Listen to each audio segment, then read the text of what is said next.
آج جو سب سے زیادہ چیز ہمارے دلوں پہ دماغ پہ حاوی ہے وہ آزاد کشمیر کی صورتحال ہے. جو سوشل میڈیا پہ خبریں چل رہی ہیں اور اب جو تصاویر بھی آ رہی ہیں وہ ہولناک ہیں.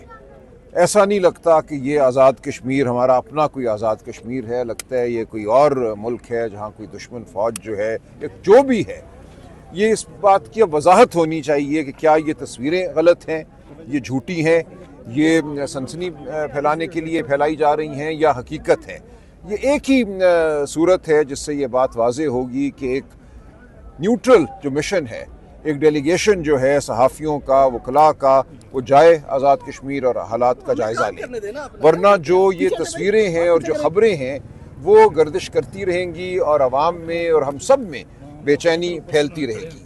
تو میں فی الفور یہ تقاضا کرتا ہوں کہ ایک وفد جو ہے صحافیوں کا، وکلاء کا، سول سوسائٹی کے نمائندوں کا، وہ فی الفور آزاد کشمیر جائے اور وہاں جو حالات ہیں ان کے حوالے سے حقائق جو ہیں جان کر قوم کے سامنے رکھیں. دیکھیں 5 اگست کو ہم نے عمران خان صاحب کی یہ جو قید ناحق ہے اس کے 3 سال پورے ہونے پر قوم کو یاد دلانا ہے، اس ریاست کی ضمیر کو جھنجھوڑنا ہے کہ یہ کیا کر رہی ہے.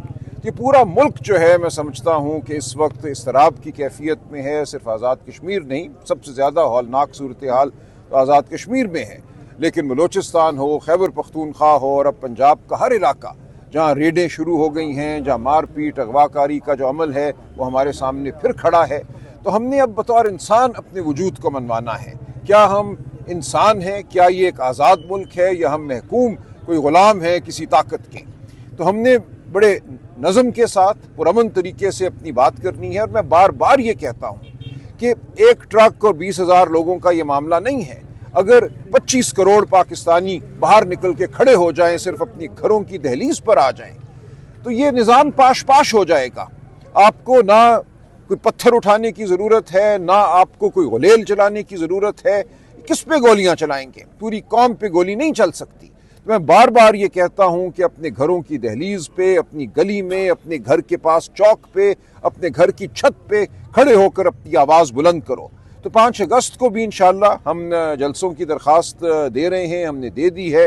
کل میں ڈپٹی کمشنر لاہور کے دفتر گیا، وہاں ہماری جو گفتگو ہوئی وہ یہی تھی کہ آپ نے لاہور شہر میں ماضی قریب میں JUI کو جلسے کی اجازت دی، آپ نے MWM کو جو مجلس وحدت المسلمین ہے ان کو جلسے کی اجازت دی اور بڑے بڑے جلسے ہوئے. تو کیا وجہ ہے کہ پاکستان تحریک انصاف اپنی بات نہیں کر سکتی؟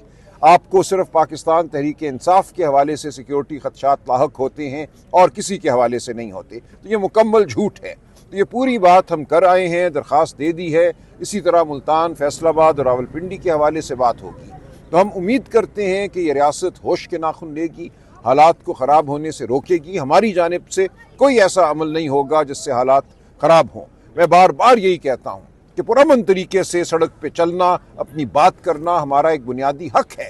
آپ سب کو، ہم سب کو یہ یاد رکھنا چاہیے ہمارے آئین کا آرٹیکل 15 کیا کہتا ہے. ہمارے آئین کا آرٹیکل 15 کہتا ہے رائٹ ٹو فری موومنٹ، یعنی کہ چلنے کا حق، موو کرنے کا حق. اور اس ملک میں کہیں بھی، یہ پورا ملک ایک آزاد دھرتی ہے، ہم چل سکتے ہیں. آرٹیکل 16-17 کہتا ہے ہم ایسوسیٹ کر سکتے ہیں، ہم اسمبل کر سکتے ہیں، یعنی کہ آپ اکٹھے ہو کر کھڑا ہو سکتے ہیں. اسمبلی کا مطلب ہے ساتھ ساتھ کھڑے ہونا، ایسوسیٹ کا مطلب ہے اپنی تنظیم بنانا. آئین کا آرٹیکل 19 کہتا ہے آپ اپنی آواز بلند کر سکتے ہیں، right to speak, right to expression. تو ہم نے یہ پرامن طریقے سے لیکن پورے عزم کے ساتھ جھوٹ کا مقابلہ کرنا ہے، فریب کا مقابلہ کرنا ہے، اپنی بات کرنی ہے. اور یہ بات ہم 25 کروڑ پاکستانیوں کو کرنی ہے. یہ افسوسناک واقعہ ہے جی، یہ مقدمہ نہیں درج ہونا چاہیے تھا. جو ان کی اپنی تفتیش ہے جو مجھ تک آئی ہے اس میں یہی تھا کہ یہ ایک آف دا کف گفتگو ہوئی، صحافی نے اس کو ریکارڈ کر لیا، لیکن نورین آپا کا بالکل یہ اصرار تھا کہ یہ نشر کے لیے نہیں ہے ان کی بات.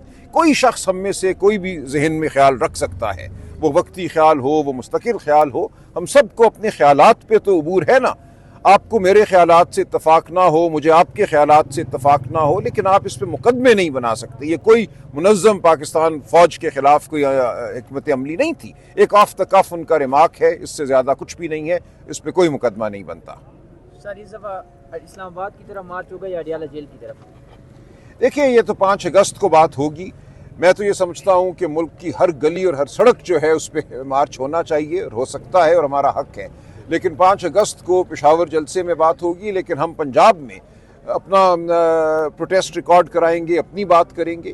پنجاب کے تمام ہمارے ایم پی اے حضرات، ایم این اے حضرات اپنے اپنے حلقوں میں انشاءاللہ اپنے عوام کے بیچ ہوں گے اور وہاں اپنی بات کریں گے، بالکل پرامن طریقے سے لیکن پورے عزم کے ساتھ۔ تو پنجاب اپنی بات کرے گا، پشاور میں جو جلسہ ہوگا وہاں جو اعلانات ہوں گے وہ آپ کے سامنے آ جائیں گے۔ پریشان ہونے کی بات نہیں ہے۔ دیکھیں آپ لوگ ذرا چیزوں کو سمجھیں، جو کچھ پچھلے چند دنوں میں آزاد کشمیر میں ہوا ہے یہ کیا کسی مہذب ملک میں ہوتا ہے؟ یہ پاکستان کی تاریخ میں بھی جو ہمارے سیاہ ابواب ہیں، بہت سارے سیاہ ابواب ہیں، اس میں ایک بہت ہی سیاہ ترین باب ہے جو آج کل لکھا جا رہا ہے۔ یہ ریاست میں سمجھتا ہوں عقل سے بالکل عاری ہو چکی ہے۔ ایسا نہیں کرتا کوئی، یہ نہیں کرتا کہ لائیو گولیاں چلائے۔ آپ نے دیکھا دہلی میں 1 مہینہ 1.5 مہینہ نوجوان جو تھے کھڑے رہے، کوئی سیاسی جماعت اس میں نہیں تھی۔ راہل گاندھی آیا، اس کو 2 منٹ میں اٹھا کے پھینک دیا انہوں نے۔ یہ لوگ خود اپنے گھروں سے نکلے تھے اپنے حقوق مانگنے کے لیے۔ یہ بچے تھے 19 سال کے، 20 سال کے، 21 سال کے، کوئی لیڈر نہیں تھا۔ یہ کھڑے رہے وہاں پہ، انہوں نے طرح طرح کی باتیں کی، جو جملے کسے، جو نعرے لگائے، جو گانے بنائے۔